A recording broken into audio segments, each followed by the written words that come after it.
Hello and welcome to Bright Wings, children's books to make the heart soar.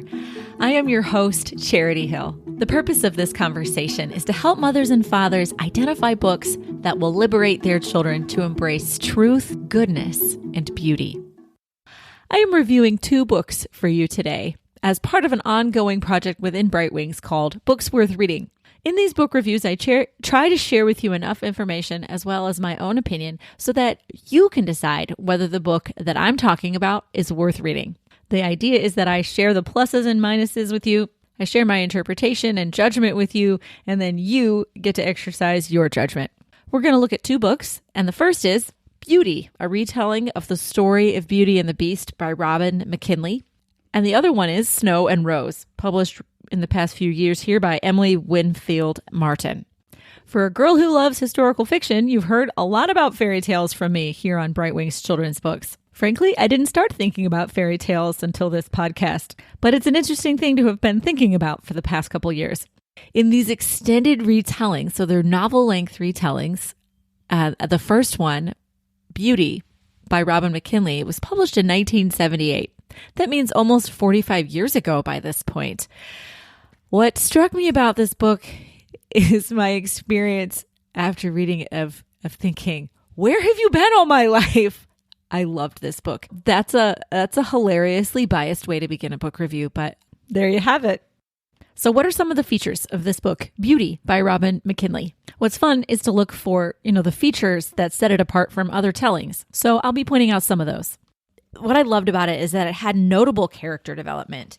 And in order to develop her characters, she rearranges some of the usual fairy tale tropes. She makes this marvelous argument that beauty and goodness can coexist. And she does this with Beauty's sisters. And what's very interesting too in this telling is that, and so often in the Grimm brothers-based retellings of this story, Beauty and the Beast, the sisters are selfish, they're beautiful, but they're rude and selfish and vain and interested in what they can get. And that is not the way McKinley tells the story. So that's something I was expecting. And then she transformed the way that we could interpret the fairy tale. I love that. So let me read to you a passage. We find out that Beauty's real name is Honor, and Beauty is a nickname. McKinley writes, all 3 of us were pretty children with curly blonde hair and gray blue eyes. And if Grace's hair was the brightest and Hope's eyes were the biggest, well, for the first 10 years, the difference wasn't too noticeable. Grace, who was 7 years older than I, grew into a beautiful and profoundly graceful young girl. Her hair was wavy and fine, and as butter yellow as it had been when she was a baby. Hope's hair darkened to a rich chestnut brown, and her big eyes turned a smoky green. Grace was an inch or 2 the taller, and her skin was rosy, where Hope's was ivory pale. Both were tall and slim, with tiny waists, short, straight noses, dimples when they smiled, and small, delicate hands and feet. I was 5 years younger than Hope, and I don't know what happened to me. As I grew older, my hair turned mousy, neither brown nor blonde, and baby curl fell out and refused to be curled with the curling iron. Worse, I didn't grow. I was thin, awkward, and undersized with big, long-fingered hands and huge feet. Worst of all, when I turned 13, my skin broke out in spots. There hadn't been a spot in our mother's family for centuries, I was sure. So in McKinley's telling, Beauty is not physically beautiful. But nevertheless, the nickname sticks because, as McKinley writes, I was too proud to ask that it be discarded. I wasn't really very fond of my given name, Honor, either, if it came to that. It sounded sallow and angular to me, as if honorable were the best that could be said of me. My sisters were too kind to refer to the increasing inappropriateness of my nickname. It was all the worse that they were as good-hearted as they were beautiful, and their kindness was sincerely meant. Our father, bless him, didn't seem to notice that there was any egregious and deplorable difference between his first 2 daughters and his youngest. On the contrary, he used to smile at us over the dinner table and say how pleased he was that we were growing into 3 such dissimilar individuals. In time, I came to be grateful for his generous blindness. I could talk to him openly about my dreams for the future without fear of his pitying me or doubting my motives. So McKinley immediately changes our expectations for the story that she's going to tell, the way that she sees the Beauty and the Beast tale. I love that. It actually is really enriching.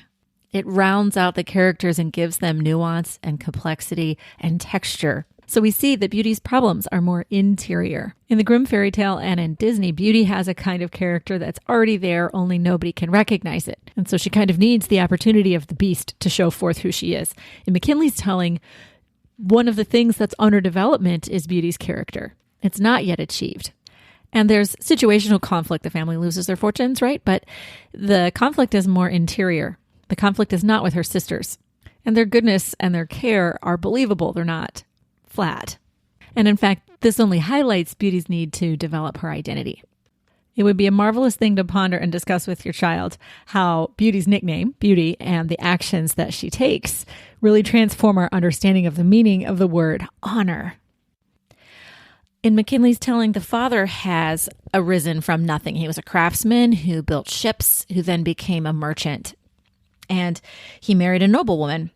Then, as the story goes, he loses his ships, spends money on caring for the shipwrecked sailors, and he tries to cushion the fall of his highest men with his fortune. And then he has to go back, in McKinley's telling, to being a craftsman, alongside his new, or soon to be at least, son-in-law, who's been working for him as a blacksmith, but wants to leave the city and go back into the country. So the whole family goes and moves with Gervais to his original hometown. And unlike the Disney telling of Beauty and the Beast, Beauty in this story is very glad to go live a provincial life. She's happy to leave the city. She doesn't mind.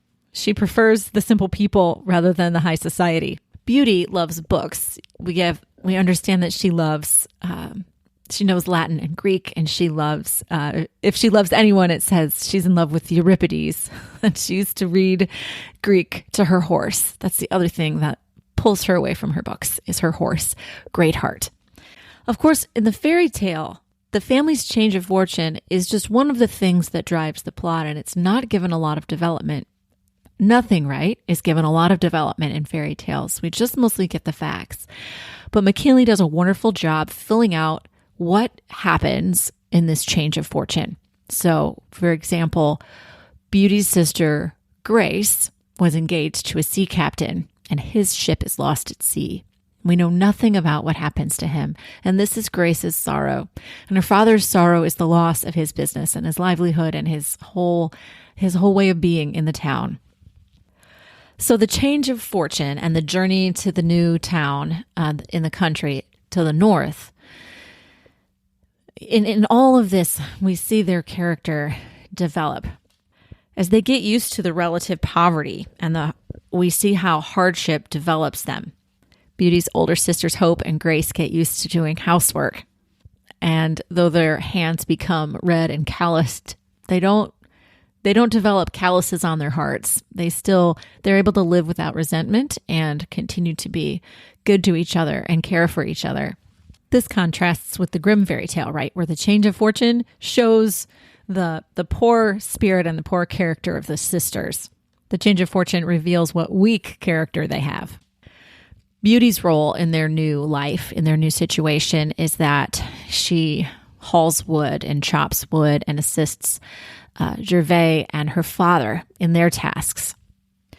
She trains her marvelous horse to pull, and so her horse becomes famous for the loads that he can pull, his feats of strength.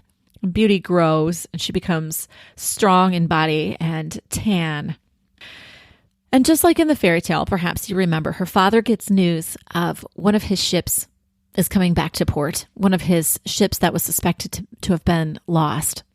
So he goes back south to recover it, to receive it and sell it, and to see also if he can discover any news of Grace's lost fiancé. McKinley does a marvelous job describing the father's return, and the father does a marvelous job describing what it was like to be a guest in the Beast's castle after he gets lost in a storm on his return to the farm from town. And I don't know about you, but I was always bothered by the father. So when the Beast lays before the father the alternatives that I will either kill you or you must send someone back to me who I will not harm, but it's either you die or someone takes your place to live with me. And then the father agrees to that. I always thought, we usually think that the father must be a weak man or a very poor sort of father to have agreed to this plan, to agree to Beauty's plan that she return in his place. But I love that McKinley is able to save the father from being a coward. She makes us understand how such a thing could actually be reasonable in human relationships, this kind of arrangement. But listen to this great writing, okay? So here we have Beauty, who's used to getting her own way, talking her father into things. Beauty, her father said, I refuse to let you go. What will you do then? Tie me up? I said, I will go. And what's more, if you don't promise right now to take me with you when the time comes, I will run off tonight while you're asleep. I need only get lost in the woods, you said, to find the castle. I can't bear this, said Hope. There must be a way out. No, there is no way out, said Father. And you agree? Asked Grace. Gare nodded. Then I must believe it, she said slowly. And one of us must go. But it need not be you, Beauty. I could go. No, I said. The rose was for me. And I'm the youngest and the ugliest. The world isn't losing much in me. Besides, Hope couldn't get along without you, nor could the babies, while my best skills are cutting wood and tending the garden. You can get any lad in the village to do that. Grace looked at me a long minute. You know I always wear you down in the end, I said. I see you are very determined, she said. I don't understand why. I shrugged. Well, I'm turned 18. I'm ready for an adventure. I can't, began Father. I'd let her have her way if I were you, said Gare. Do you realize what you're saying? Shouted Father, standing up abruptly and spilling the empty leather satchel off his lap. I have seen this beast, this monster, this horror, and you have not. And you are willing that I should give him, my youngest daughter, your sister, to spare my own wretched life. You are the one who does not understand, Papa, I said. We are not asking that I be killed in your stead, but that I be allowed to save your life. It is an honorable beast, at least. I am not afraid. Father stared at me as if he saw the beast reflected in my eyes. I said, He cannot be so bad if he loves roses so much. But he is a beast, said Father helplessly. I saw that he was weakening and wishing only to comfort him. I said, Cannot a beast be tamed? As Grace had a few minutes before Father stared down at me as I sat curled up on the floor with the little wooden box in my lap. I always get my own way in the end, Papa, I said. Yes, child, I know. And now I regret it, he said heavily. You ask the impossible. Very well. When the month is up, we will go together. And then you still have nearly 200 pages of wonderful writing after that part. That's like 75 pages in. You have about 200 more pages after that to enjoy Beauty's experience of getting to know the beast at the castle, the strange permutations of the magical castle. One of the things I most enjoyed, is so magical, that McKinley suggests about the library is how the books in the library work. And there's this marvelous library in which Beauty is able to read all the books that theoretically ever have been published. And so she's able to read Robert Browning. She's able to read Little Women if she wants. It's just marvelous. So she can read books from the future if she wants. And so there's this all at once quality to the Beast's library. Beautiful. The one thing I feel is a slight flaw, it's a little lacking, is that at the end, I only wish Robin McKinley had spent more time on the falling action, on the resolution of the story. I wish that the Beast, / Prince and Beauty had been given more lines, had a few more conversations, a few more moments of explanation at the end, kind of really tie the whole together. The story is listed as young adult fiction, which I found a little surprising, perhaps because there's so much thoughtfulness and reflection going on in it. There's a lot of narrative. There's some description all of it is just so well done. I was just surprised to find out that it was listed for 12 to 18-year-olds. I think that the content is so clean that you could list it as a middle grade novel.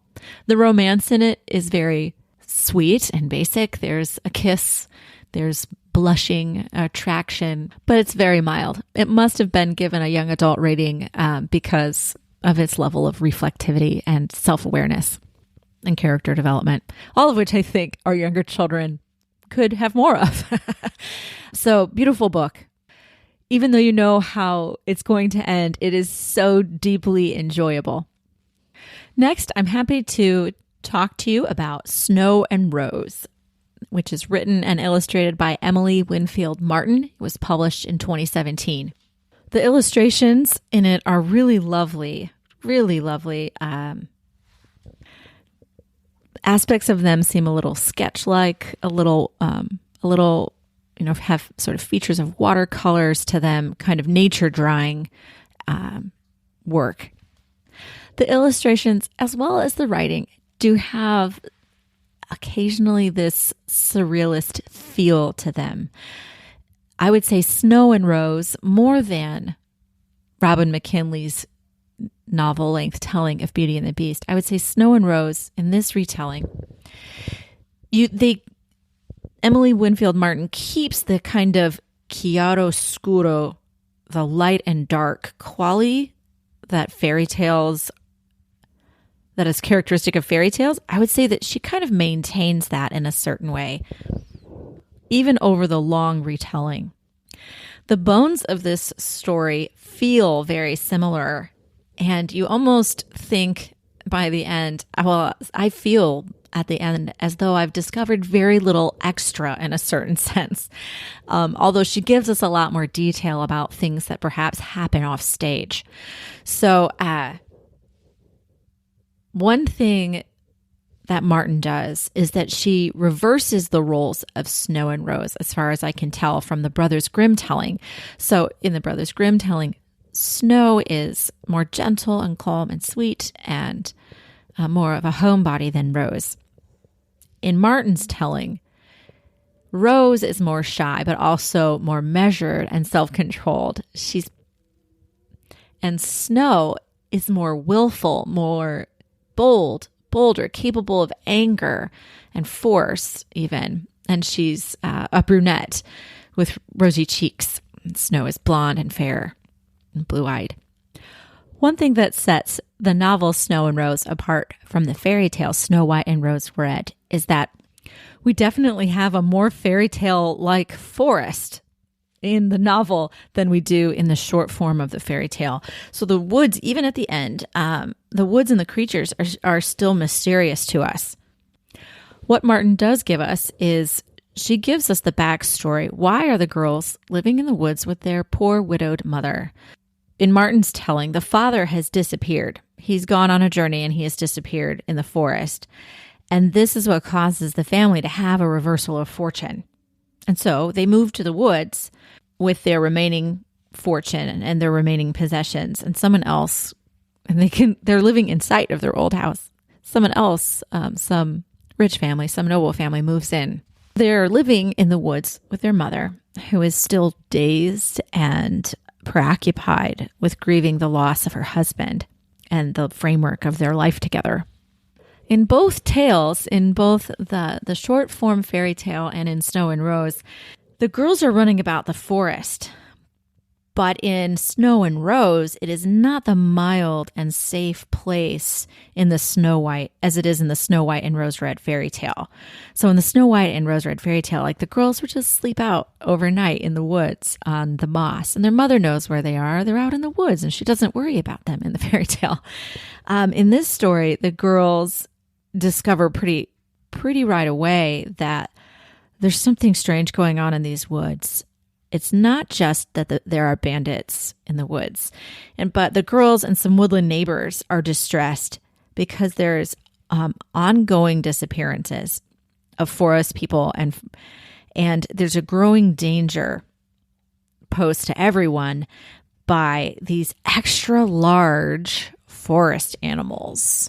They're a little creepy, like extra big toads, extra huge fish, so that you can sort of see this sort of surrealist thread that I mentioned earlier. And the forest is just not a safe place with kidnappings, bandits, and oversized animals. So as you will see, the girls have even rescued a dwarf several times from these vicious, oversized animals. Very, very strange. So as in the fairy tale by Grimm, Snow and Rose and their mother take an enormous bear into their cottage. But in this case, the author, Martin, does a really good job explaining, making us believe that doing this is reasonable, that taking this bear into their home is a reasonable choice. And Martin describes this scene. That night, when Rose fed the bear, she approached him with her usual tentative steps. Snow was bandaging his leg. His old wound was bleeding again. She looked up as Rose hesitated, but Rose kept coming, drawing closer, unafraid. She put the bowl of food before him, then lifted it to his mouth, stroking his head. Finally, she felt she knew him. Finally, she believed she could call him her own, not as a pet, but as something wild that had chosen to be hers. And with that belief came a truth. The bear might be dangerous to others, but he wasn't dangerous to her. This truth wrapped around Rose like a quilt, a kind of safety she hadn't felt since her father had gone. Now, this is a good tale of chiaro e scuro, a fairy tale, light and darkness. It's simple and clear, and yet it has a kind of poetic depth, almost an allegorical depth. Only I'm not sure that it points. Maybe I'm not sure how far it points, but beautiful nonetheless. Although it is a little bit episodic, the author doesn't kind of fill you in on all the details. There is not a continuous flow. Sometimes it fades out of one scene and into another. There is a plot point that I find a little perplexing. There is a mysterious library that they discover in the woods, in which it is not a library of books, rather, but of objects.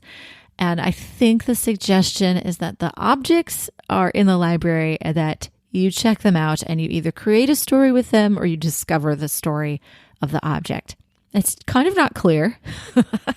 And it's kind of a plot point that hardly goes anywhere. And so it starts to be sort of intriguing and interesting, but then it kind of doesn't seem to go very far. I think that's kind of too bad. I wish more had been done with that aspect. I don't know why an editor didn't have something to say about that. And then one small critique is that I think it's difficult. It's probably difficult to write an extended version of a fairy tale because you want your characters to have real emotions that, as my book flap says, that readers will recognize in themselves. And yet it's tricky to write an extended version of a fairy tale, perhaps because it is sitting, quote, on the borders of enchantment. And I feel like this book is a little bit undecided about what it wants to be real and what it wants to be fantasy and fantastical. And so some of that becomes a kind of surrealism. I tend to not like surrealism because I feel like it's a twisting of the natural, whereas magic can actually be in accord with the operations of our world's cosmology. So sometimes the operations of the cosmology in Snow and Rose are just not clear. So we're expecting that this is the story of enchanted woods, which have been waiting for these girls to come and break a set of spells. That's what the side papers tell us to expect. But inside the story, sometimes we have these pages, like trees are talking to each other and we're overhearing it, or some other creatures, which are maybe not specified. They're talking about the girls. We don't have a clear sense that the girls know that they have a purpose, that they're intentionally breaking these spells. They just seem to stumble upon the ability to liberate the forest from its enchantment. And I kind of don't like that. I like a clear quest by people who can see that there's something wrong and have decided to take action. Then there's something conscious going on. There's a deliberate adventure. Snow and Rose, well, it's a good tale. They are good little girls, curious little girls who are playing in the woods. They are kind of just doing the next right thing and not really conscious of any kind of big purpose. Yes, so I really enjoyed the book. I enjoyed thinking longer about if this fairy tale were true, what would be some of the flesh that went into the story of Snow White and Rose Red if it happened to a real family. I will not spoil the ending for you, which I tend to like to do. Haha. But suffice to say that it doesn't end in a double marriage for Snow and Rose and a comfortable life for their mother the way it ends in Snow White and Rose Red, the fairy tale. The eucatastrophe is different, but I think you will agree that it is equally suitable. Suitable because they are just children. They are two young girls who want to play in the woods. And the happiness that you're looking for at 10 years old is not the happiness you're imagining to have in life when you're 15. So very satisfying ending. Ends with a lot of joy. Oh, P.S. One more thing about Snow and Rose, in case you have boys and girls and your boy likes boy main characters. I think that's kind of a thing for my son sometimes. In Snow and Rose, they do have a friend in the woods named Ivo or Evo. This makes it easier to recommend Snow and Rose as a read aloud for your whole family. I hope you have enjoyed this review of Beauty, a retelling of the story of Beauty and the Beast by Robin McKinley, and this review of Snow and Rose by Emily Winfield Martin. I hope that these reviews have helped you decide whether these books are books worth reading.